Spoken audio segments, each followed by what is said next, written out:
গরম তো বেশ ভালোই পড়ে গেছে, আর এই গরমে আইসক্রিম আর লস্যি ছাড়া তো চলছেই না।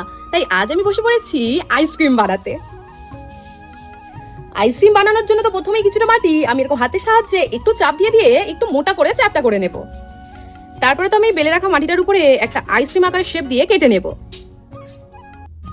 তারপর তো আইসক্রিমের এরকম একটা কাঠি নিয়ে এই যে কেটে রাখা মাটিটার সাথে ভালো করে জয়েন্ট করে দেব। তারপরে আর কি একটু জল ও তুলির সাহায্যে ভালো করে মসৃণ করে নাও। কমপ্লিট হয়ে গেছে আমাদের একটা আইসক্রিম। এখন আমি আরো একটা আইসক্রিম করে নিচ্ছি। এখন এটার সাথে এটাকে ভালো করে জয়েন্ট করতে হবে।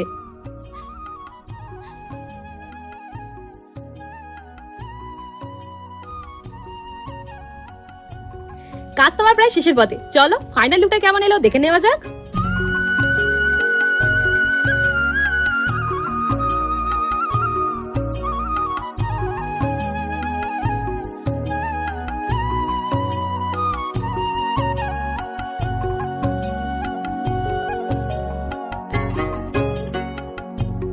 কি কেমন লাগলো আমার হাতে বানানো এই দুটো আইসক্রিম?